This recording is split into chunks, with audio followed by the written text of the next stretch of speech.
It's Christmas time, and you know what that means. Made-for-TV Christmas specials.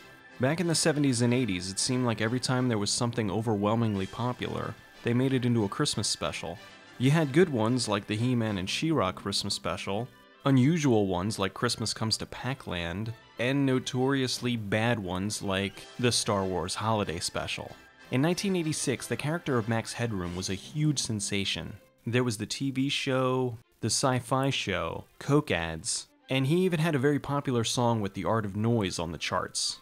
It seemed only natural that he should get a Christmas special. So in true Max Headroom fashion, we get one of the weirdest Christmas specials of all time, Max Headroom's Giant Christmas Turkey. So it starts with Max giving one of his usual monologues.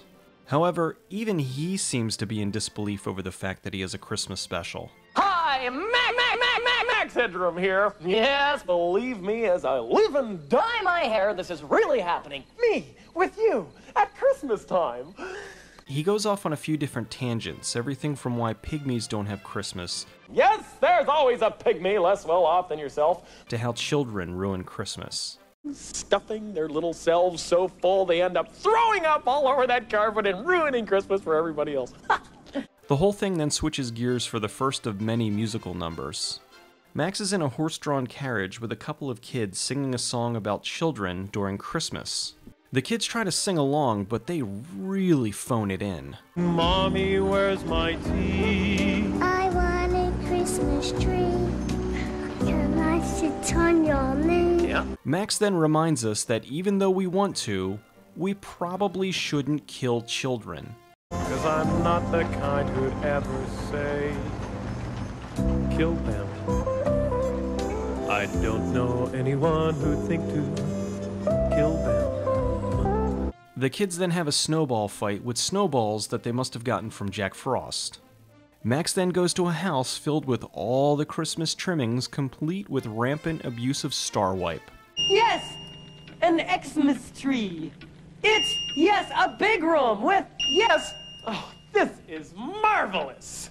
A bunch of kids show up, and this kid clearly doesn't know how to wear earmuffs. They all act very happy and cheerful, even though the majority of them probably have no idea who or what Max Headroom is. Continuing the randomness, the rock guitarist Dave Edmunds is showing his kids a card trick. After a really brief interview, Dave plays Run Run Rudolph for about 30 seconds.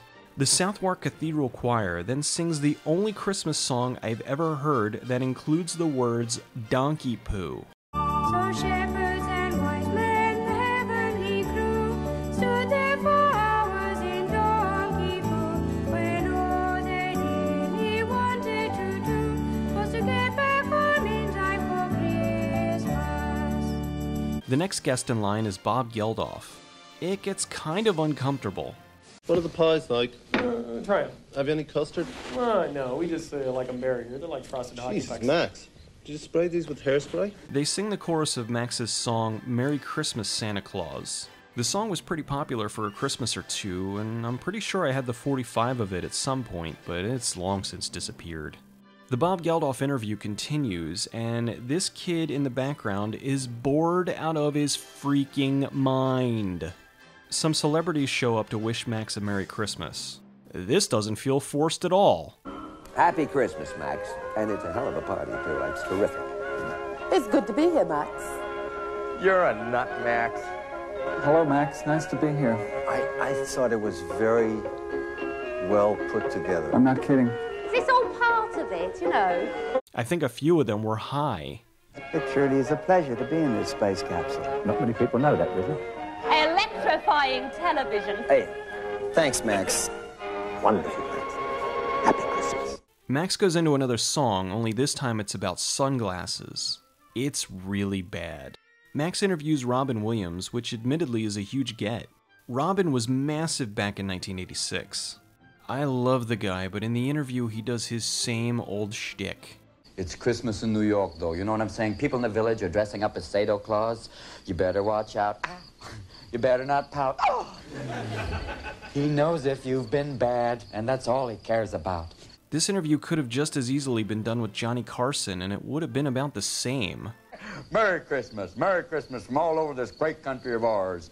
And Ron and Nancy, We're giving you some cheese so you can build a little Casa Velveeta, keeping up the whole spirit of Christmas. Ugh, he raps. It's like baby Jesus, and he pleases everyone he sees. Out there in the manger, people rearrange her. Don't you see them tiny goats and chickens too? He's a Jew, but a carpenter 3. This sort of thing is so bad it makes my teeth hurt. Max talks a bit about Christmas around the world and infuses it with some of his sarcasm.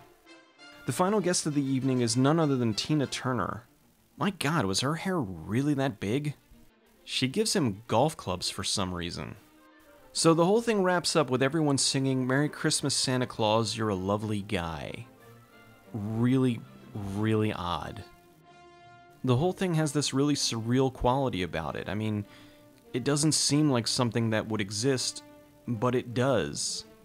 I'm a huge Max Headroom fan. I still think the show was ahead of its time and totally misunderstood. Unfortunately, the executives in charge of the show were more focused on how to turn Max into a spokesperson for Coke than actually supporting the show. Saying the Christmas special is odd is putting it lightly.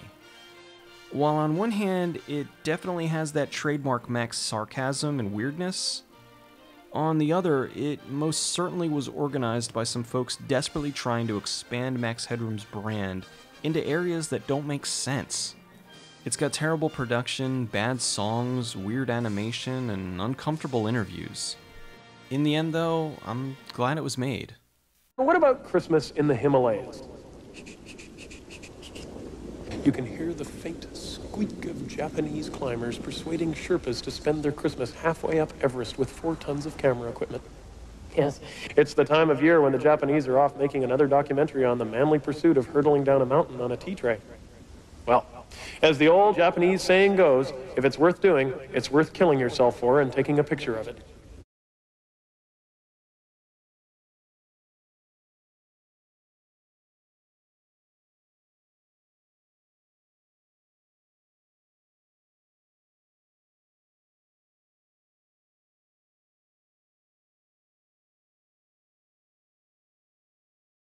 It truly is a pleasure to be in this space capsule.